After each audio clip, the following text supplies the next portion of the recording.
October 7, 2023. 1,200 Hamas gunmen pour through the barrier separating the Gaza Strip from Israel.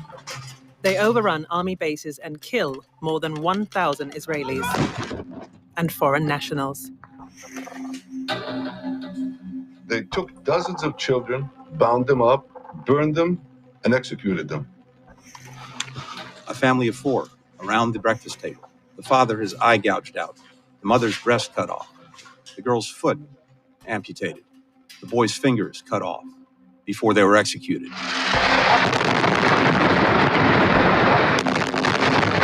These accounts were used to justify an assault on Gaza that has killed at least 31,000 Palestinians, 13,000 of them children. Finish them. Finish them. Don't ever forget what happened. Al Jazeera's investigative unit has carried out a forensic analysis of the events of October 7. The Eye unit examined 7 hours of footage, much of it taken from the headcams of dead Hamas fighters. It reviewed the testimonies of hundreds of survivors and compiled a comprehensive list of victims.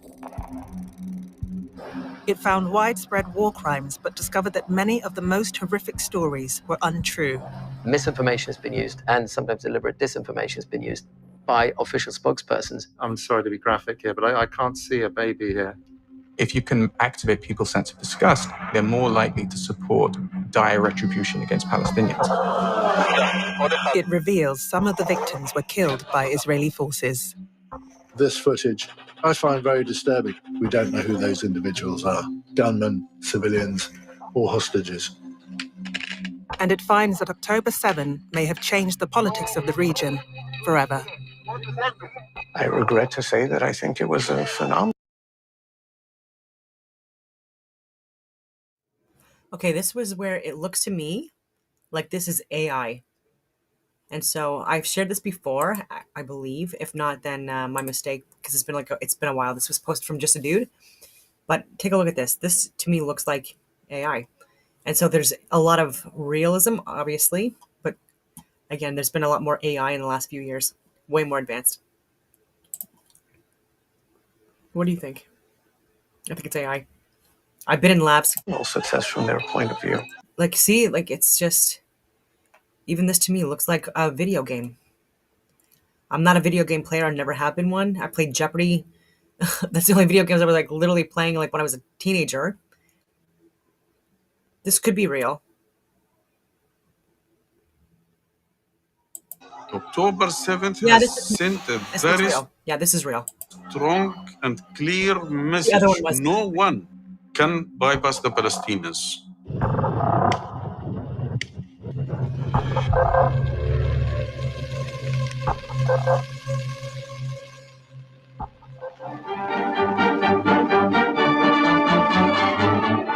In Palestine, there exist many thriving communities built by refugees who have already found a home there. The Israeli settlements, known as kibbutzim, that surround the Gaza Strip were built around the time of the creation of the State of Israel in 1948. The immediate area around Gaza is mostly small villages, kibbutzim. In the early years, at least, kibbutzim and other villages had a defense role. And the idea was wherever you established a kibbutz like this, that would determine Israel's border. That would hold the border. Today, the kibbutzim are prosperous farming communities. חבל הארץ הזה התפתח מאוד מאוד יפה, מספק חלק ניכר מהתוצר החקלאי של מדינת ישראל, אוכלוסייה מגוונת, מאושרת בסך הכל עד 7 באוקטובר.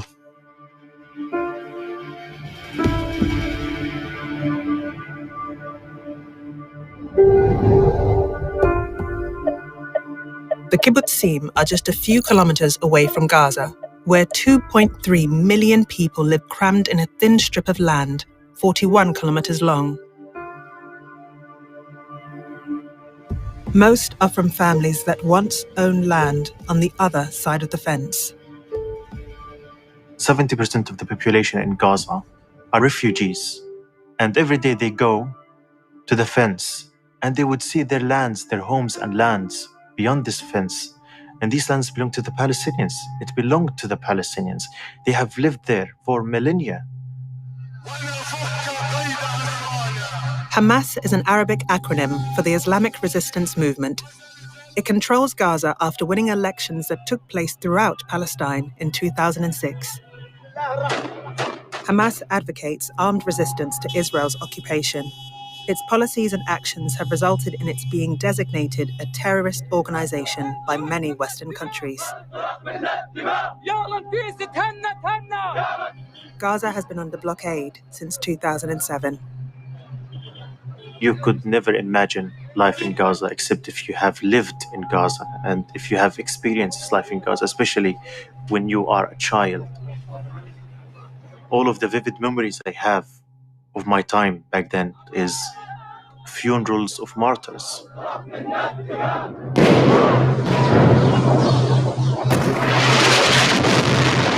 Bombs, F-16s, tanks invading our homes, tanks invading our city. These are my memories.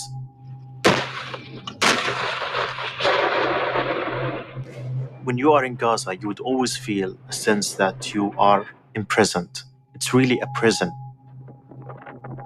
In 2018 and 2019, Gazans staged mass demonstrations demanding the right to return to the lands they once owned across the fence.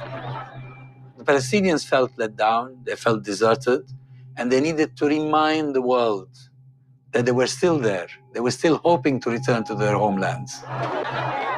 The Israelis responded with force. Their snipers targeted many young men, including journalists and medics. Hundreds of Palestinians were assassinated or were murdered in this way. I was a journalist back in Gaza, and I was there covering the March of Return. And I have seen the horrors. I saw a kid getting a bullet in his head. He was still carrying his school bag. Israel says the killings are justified because the demonstrators pose a security threat to the south of the country. During the Great March of Return, we went peacefully in thousands. But what was the response of the international community? Nothing. Keeping the ears and eyes always closed. Within this context, we have discussed in many times, in many sessions, what can we do? Generally, there was a consensus in the political bureau. We have to move, we have to take action. If we don't do it, Palestine will be forgotten totally and deleted from the international map. We have said it many times. The situation in Gaza is nearly to explode. And if it will happen, we will never allow it to explode inside the cities. We will direct to the eastern borders of Gaza Strip, to those who are oppressing and besieging and jailing our people. For months, Hamas trained openly for the incursion, placing videos online. The Israelis even obtain a detailed copy of the invasion plan. Like all great strategic surprises, it was misread. It is never the lack of intelligence information that leads to an intelligence failure. It's usually the broken intelligence cycle. There was a woman in the primary intelligence collection agency who was responsible for intelligence regarding Hamas, who raised the flag repeatedly. And she got as high up as one could get, the chief of military intelligence. And he listened to her very carefully and said, yeah, I don't buy it. They don't have the capability.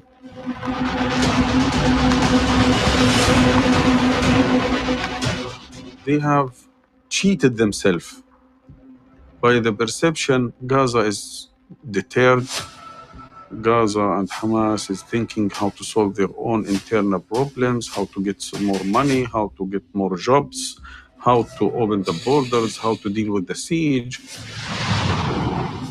Hamas has no time and no ability and no capability to do anything against Israel. למדתי הרבה היסטוריה של כישלונות מודיעין, הוצאתי על זה ספרים.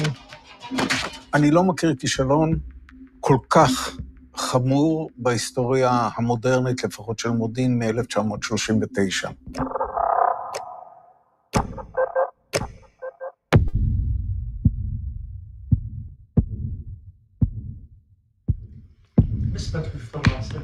Hamas fighters receive instructions to gather at assembly points.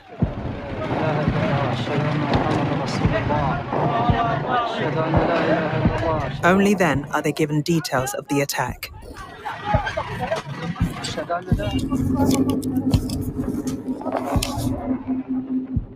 No one of the fighters have an idea about this operation. Up to minutes before the operation, it was so close and very few members of mainly of the military leadership and maybe one or two from the political bureau who were aware about the operation. By now, reports of unusual movements on the Gazan side of the fence reach military intelligence and Shin Bet, Israel's internal security service.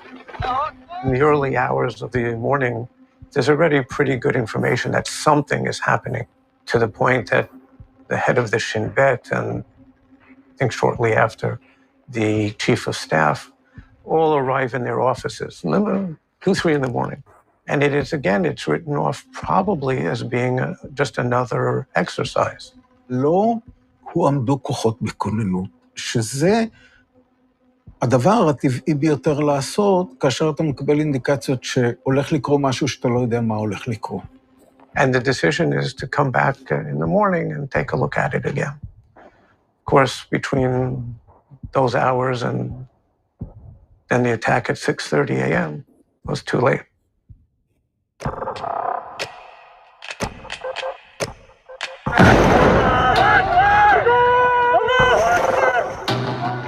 Hamas fighters storm the main crossing point at Erez.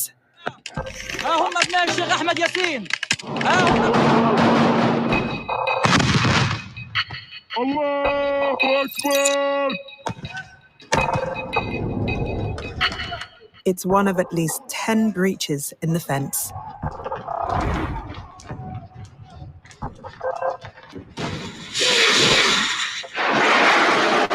Thousands of rockets are fired into Israel.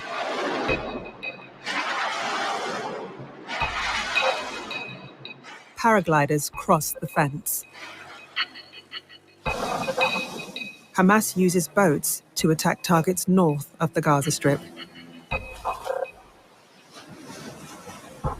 What is impressive about it is that there were a lot of synchronized things that needed to happen for it to succeed. Some very low-tech features up against, probably the most high-tech sort of military machine anywhere out there.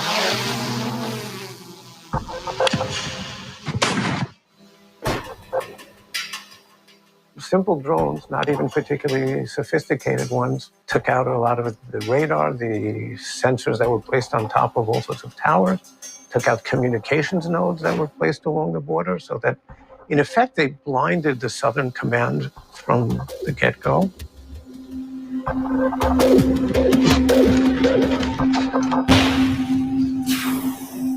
Israel's first line of defense is overwhelmed.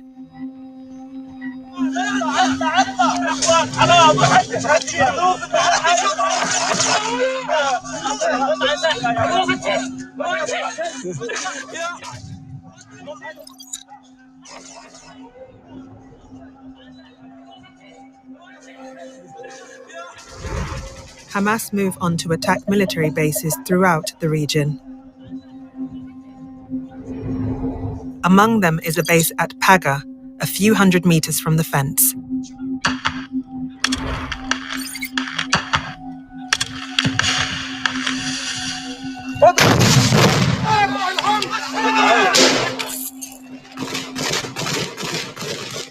Chris Cobb-Smith is a human rights investigator who served 20 years in the British military.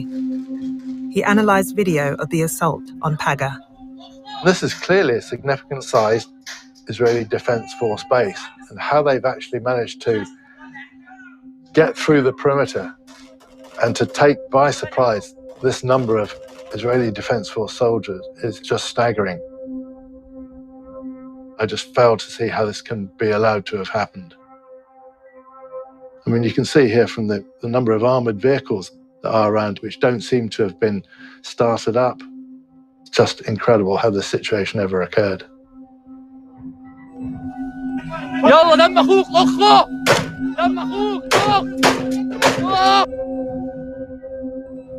החמאס תופס במיטות. זה משהו שצה"ל אף פעם לא ראה, לא התקרב לזה, ואני חושב שבחלומות הכי איומים ונוראים של אזרחי ישראל ושל מפקדי הצבא.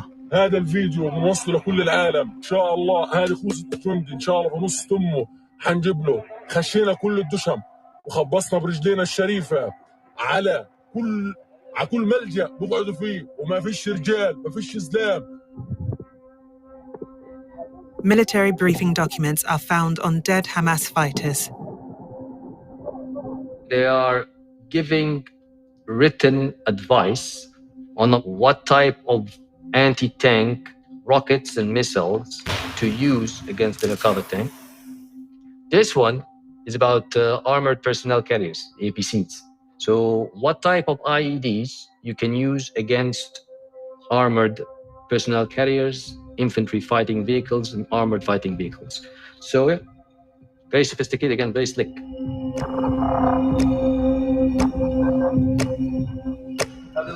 As reports of the attack begin to come through, Hamas leaders outside of Gaza gather to pray. But the leadership was as surprised as anyone by the swift collapse of the Israeli military. Anyone who have watched this were surprised. I myself, I was totally surprised. How can this happen? Hamas people then have shared their experience of what happened on 7th October with people I've spoken to, suggested they expected a far higher casualty rate and expected that maybe 80-90% of those who set out on the 7th of October would actually die as martyrs before they return back with hostages into Gaza City. The opposite actually happened, exactly diametrically opposed nearly, in terms of only 10 to 50% of those fighters were killed before they made it into Israeli settlements. The resistance was so underwhelming from a Hamas point of view that they had absolute freedom to maneuver.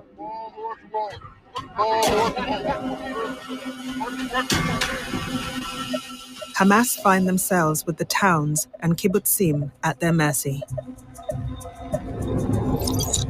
Just 5 kilometers from the fence, thousands of young people are gathered for a music festival.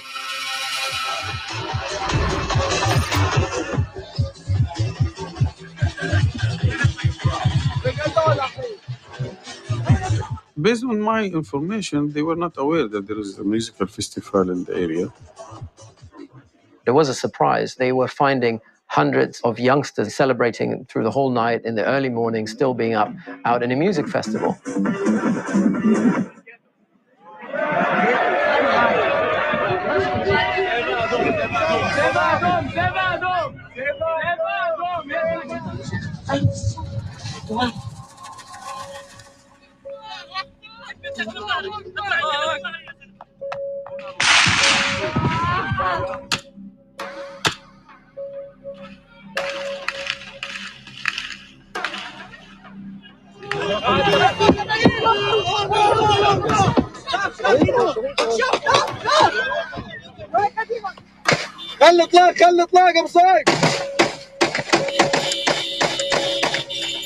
Hundreds of unarmed partygoers are killed.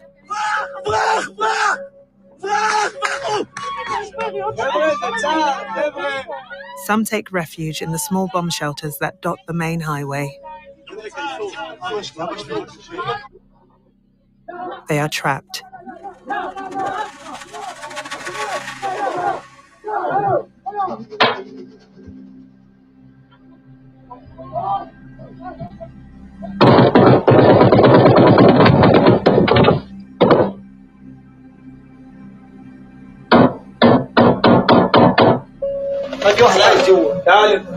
عايش طلع الكاميرا عايش تعال اطلع ابغى شت من كشته خش شت من كشته يا زلمه حملوهم استنوني هاتوا كمان هاتوا والله لان عن عرض دولتهم هاتوا كمان هات طخوش نية مصر هذول ماشي بعد شقتل بد نصره ايوه هات ناس من جوا هات يلا حمل معاه شيل معاه شيل معاه هات معاه شيل بمروان روحت معاه بمروان هات معاه شيل جوا مروان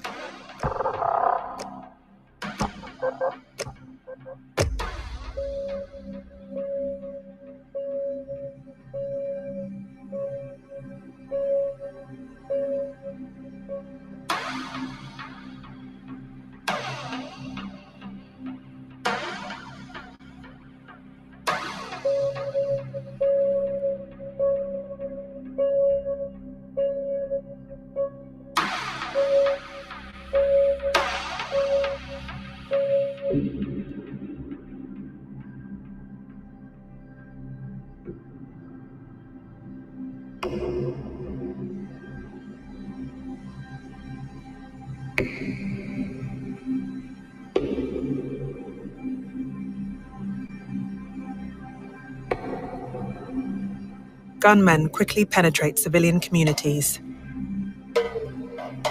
But their unexpected success exposes the limitations of Hamas as a military force.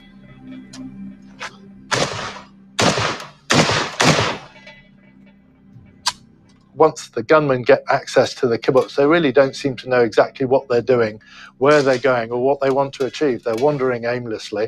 They're shouting to each other. They're arguing with each other.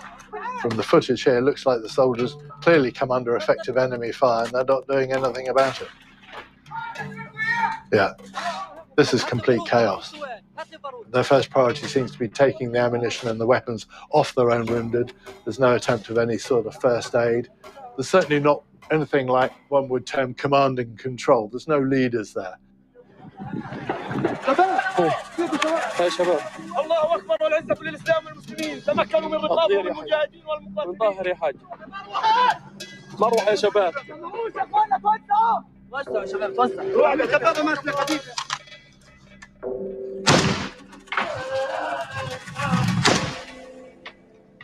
Hundreds of unarmed kibbutz residents are killed. Hamas seizes large numbers of hostages.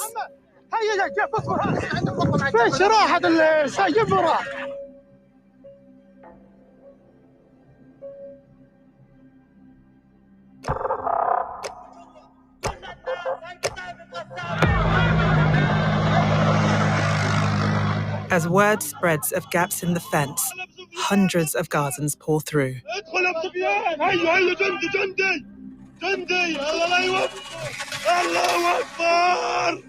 Many people were able to leave the Gaza Strip, including those people who weren't even part of the operation.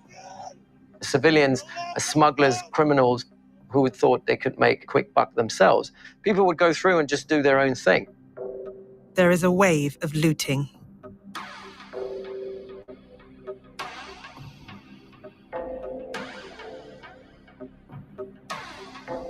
يا عم شباب الجبارين روحوا الحصن الله معاك روح هاي الحصن روحوهم الله يا عيني. A lot of people, simple, ordinary people, came from Gaza into the kibbutzes and into the area. Thousands entered this area. And therefore, a lot of what happened, it was not, if right or wrong, it was not happened only by the fighters. Many of those abducted appear to have been taken by Gazan civilians rather than Hamas fighters.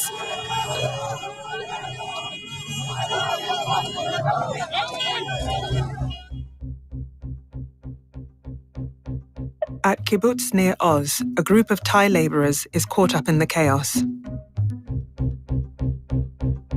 หลังจากนั้นมู่เขาพอดีผมก็ปวดท้องก็ไปเข้าห้องน้ำพอดีเข้าห้องน้ำเสร็จเดินออกมาปั๊บห้ามัดกับบุกมาหอดถึงหน้าขี้บุญละถึงหน้าแคมป์ละ พอดีใจไงเพราะทำลายสิ่งทำลายของอะไรประมาณนี้แหละวันนี้เขามาเขายิงกันพอได้ยินเสียงมันปืนยิงกันฟ้าแล้วก็เต้นห้องร้องเพลงอย่างเงี้ย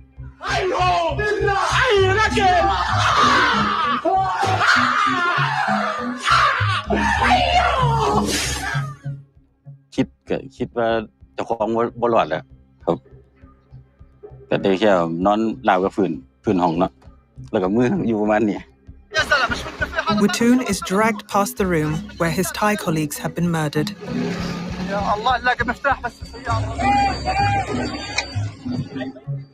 He is placed on a motorbike and joins a trail of people heading back towards the Gaza Strip, carrying loot and hostages.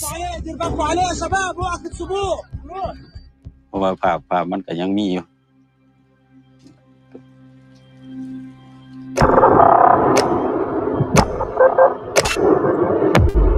The Israelis mobilize helicopter gunships. Hamas fighters try unsuccessfully to shoot them down. The Israelis later release footage of dozens of strikes. On Israeli television, pilots admit it was difficult to distinguish gunmen from Israeli civilians. אני באוויר, באחת הגיחות נאמר כבר שיש חטופים. ואז מה עושים? איך מבצעים ירי על מי שחוזר לכיוון הגבול? זו שאלה טובה, וזו דילמה סופר מורכבת. כל ההחלטה עכשיו היא עליך. אין עם מי לדבר. כן, אין עם מי לדבר. Without guidance, pilots say they join local WhatsApp groups to identify targets. The idea that pilots have to get information from WhatsApp groups is truly remarkable. It's a sign of the initiative that people are looking for any way that they can get the information. At the same time, this is an outrage. I mean, what kind of a way is that to fight a modern war?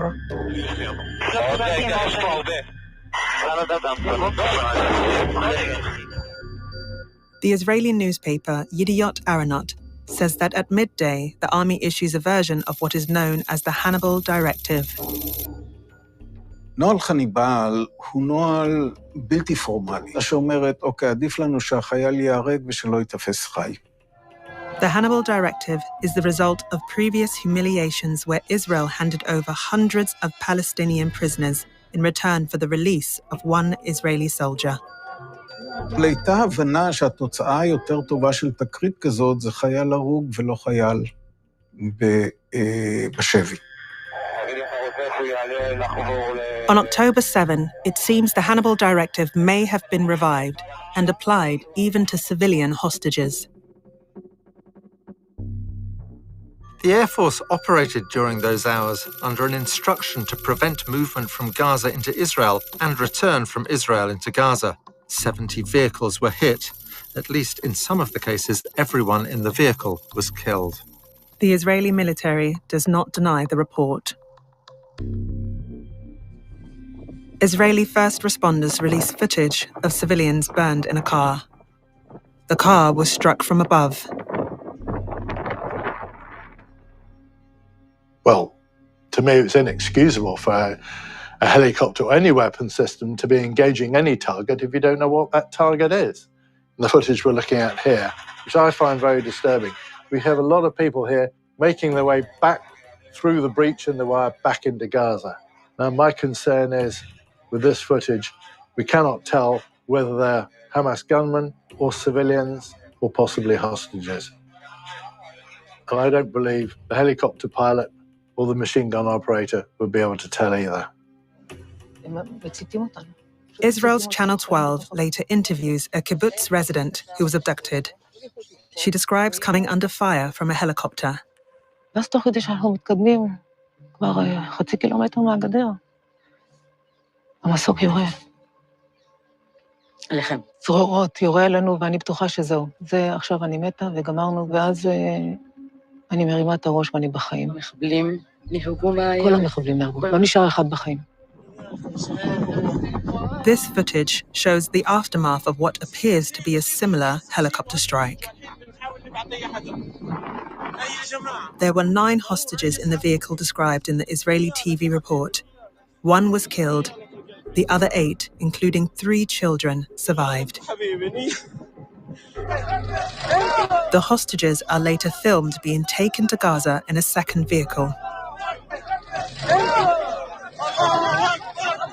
Even if you just use the belt-fed gun on the Apache, these big rounds have a certain area effect and obviously come at a certain rate that if you shoot at a group of people, you're most likely going to kill everyone. You are knowingly putting your own civilians at risk. I find it very disturbing using these sort of weapons in an environment where you can't distinguish and differentiate enough between who is friend and who is foe, who is a civilian, who is a combatant. Analysis of the I Unit's list of the dead reveals 27 hostages who died somewhere between their home and the Gaza fence in circumstances that have not been explained.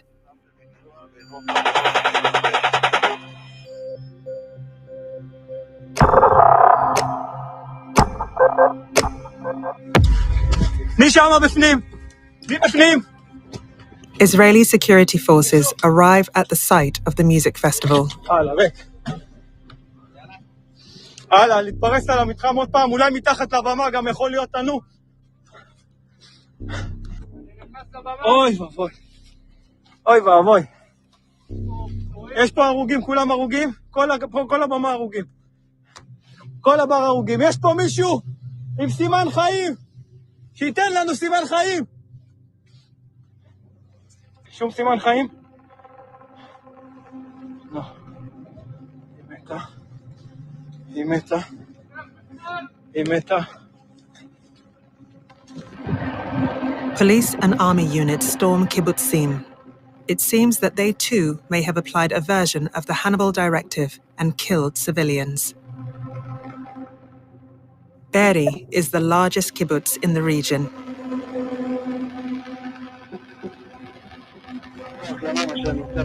Israeli media reveals that 12 die there when police and army open fire on a house that contains hostages. Israel's Channel 12 speaks to 2 survivors. והם הביאו פתאום טנק, אני אומרת לאחד החיילים, תגיד, אבל אם אתם יורים פגזים זה לא יפגע בבני הערובה? אז הוא אומר לי, לא, אנחנו רק עושים את זה בצדדים, להוריד קירות. בא לראות טנק בתוך בארי, נוסע על הכביש. הופה, היה שם איזה ירי. וואו. פתאום בום נוראי, ואני לא מצליחה להזיז את הרגליים. This story has been ignored by Western media. הם נהרגו מרסיסים, הם לא נהרגו כי רצחו אותם. הם נהרגו מהירי. היה שם ירי מטורף על הבית. מטורף. טנק הגיע וירה בפגזים. אז זה היה. אם זה קרה, זה היה. אם הם מתו כל הבני ערובה, זה רק מהירי. Many other buildings show similar damage to the house at Be'eri. All the footage I've seen of the Hamas assault across the border, across the fence into the kibbutzes, they're pretty much only armed with light weapons. This is RPGs, so rocket-propelled grenades and personal sidearms. This is taken from the inside of a house. 2 holes in the wall here. I would say probably by some sort of heavy weapon fired against the house, most probably a tank. There's no way an RPG would make that sort of damage. In this image here, catastrophic structural damage to the building, clearly not caused by a structural collapse from a fire. This was caused by some sort of heavy weapon system during combat. There's catastrophic structural damage to many of these buildings. This can only have happened by heavy weapon systems being used against the kibbutz itself.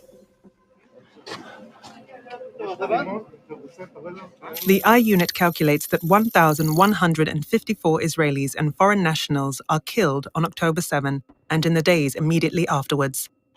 Of these, 256 are soldiers. 53 belong to the police and other security forces. And 63 are civilian security guards. The remaining 782 victims are unarmed. The I Unit's list of the dead reveals that at least 18 are killed by Israeli ground troops. A number of other bodies are recovered from beneath rubble who died in circumstances that are unclear.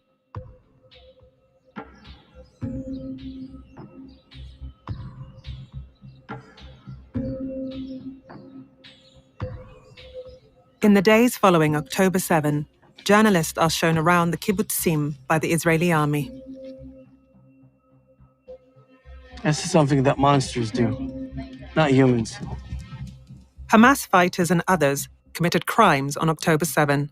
The Israeli media, however, focuses not on the crimes they committed, but on crimes they did not. I'm talking to some of the soldiers, and they say what they've witnessed as they've been walking through these different houses, these different communities. Babies, their heads cut off. That's what they said. No one could expect that it would be like this. The horrors that I'm hearing from these soldiers. As I mentioned earlier, about 40 babies at least were taken out on gurneys. The I-Unit's list of the dead shows no babies were killed in Kfar Aza, the kibbutz this report came from. The story was nevertheless picked up by international media and repeated by President Biden. I've been doing this a long time. I never really thought that I would see and have confirmed pictures of terrorists beheading children. The White House later clarifies that actually, the president had not seen pictures of beheaded children.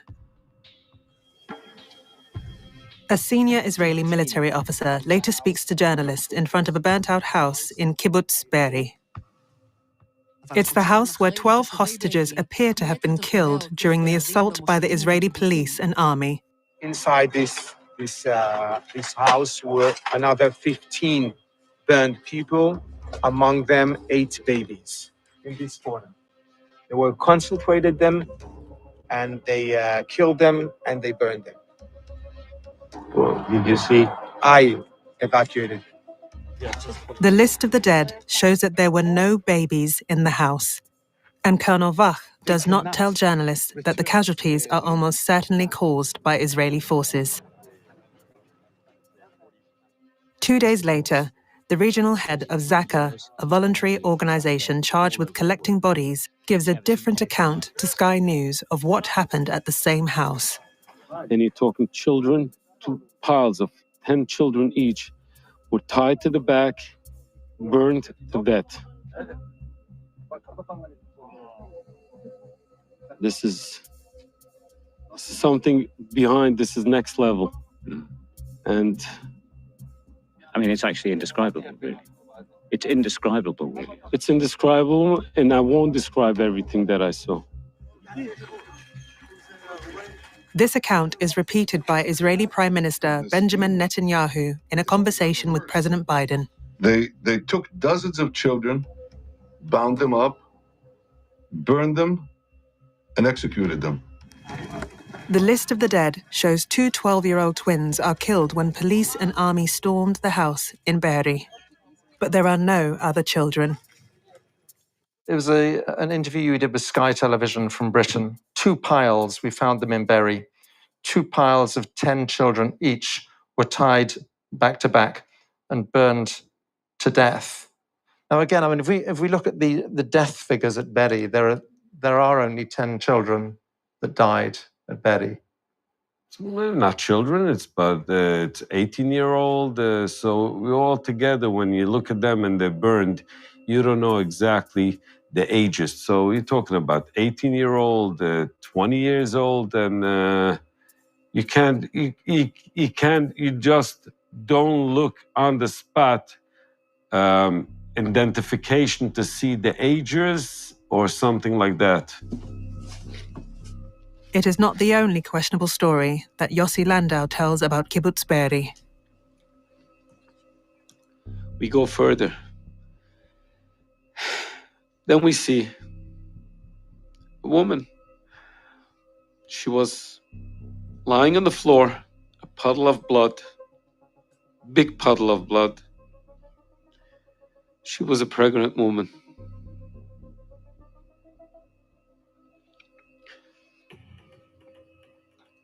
Her stomach was butchered open.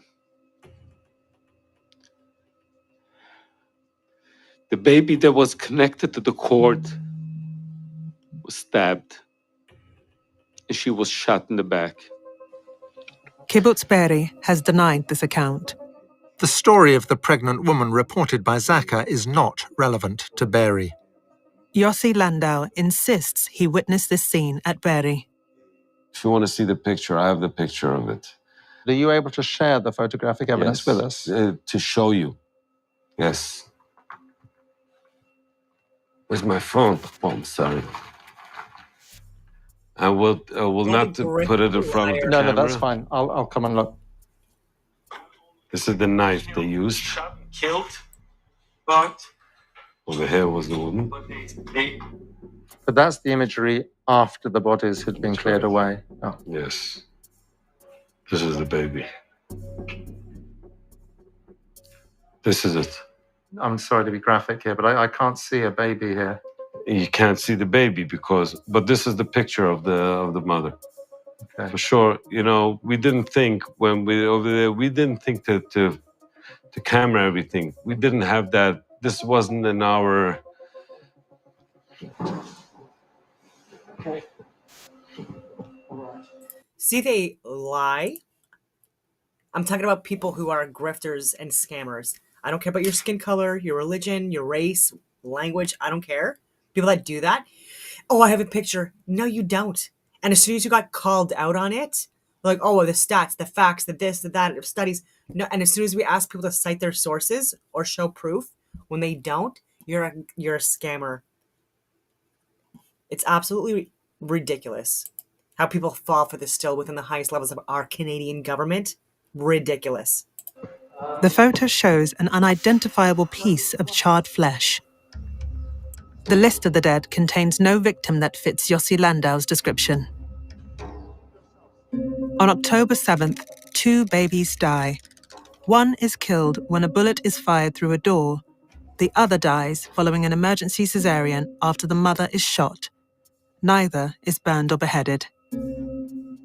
You being someone who, with your own hands, with your own eyes, with your nose, you smelled this, what would you say to that person who is downplaying what took place here? I wouldn't say anything. I would ask, please give me. He should be together with the Hamas terrorist, and he should be killed because he's a part of it. Visiting celebrities continue to be shown babies' cribs, and the world continues to be told stories about murdered babies. When you're taking babies, cutting them and tying them together and burning them to death, you're treating them less than an animal. 1,300 people dead, murdered, babies. These bastards put these babies in an oven and put on their oven. We found the kid a few hours later. US Secretary of State Antony Blinken describes the fate of 2 small children. Family of 4, a young boy and girl, 6 and 8 years old, and their parents around the breakfast table. The father, his eye gouged out in front of his kids. The mother's breast cut off. The girl's foot amputated. The boy's fingers cut off before they were executed. And then their executioners sat down and had a meal. That's what this society is dealing with. This story also comes from Yossi Landau and Zaka. An analysis of the evidence suggests that it is also untrue. Of the 782 unarmed victims of October 7, 36 are children, 13 under the age of 12. None died in the circumstances described by Antony Blinken. Media analyst Mark Owen Jones tracks the spread of such stories on the internet. He believes they serve a purpose. So how, as Israel, do you create that balance in sort of saying, well, what we're doing is morally right, even though we're killing way more people? Well, you have to emphasize the brutality, because you can't say, well, we've killed less than Hamas.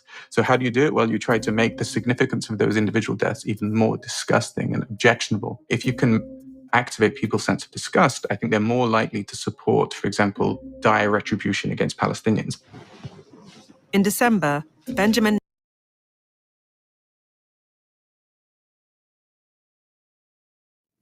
Oh, what's going on? 4320. Come on.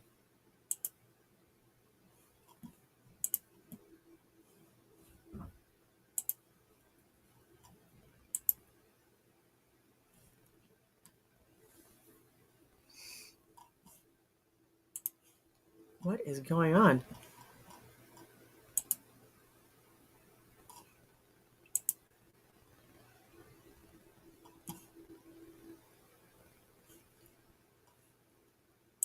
Okay, I'll try one more time.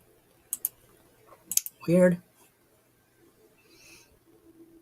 4320. Okay. Oh.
Oh my goodness. And I can't even edit this out. So thank you for people who waited. I'm going to share it.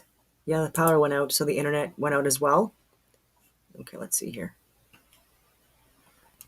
Which one was it? Was it this one? Nope. Where is it?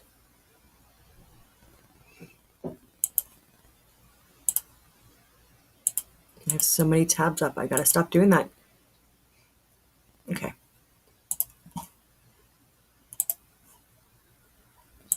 Here we go. All right.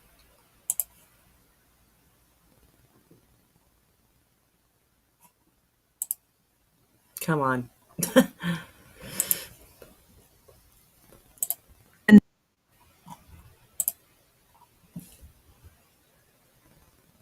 The CIA just does not want this to be played.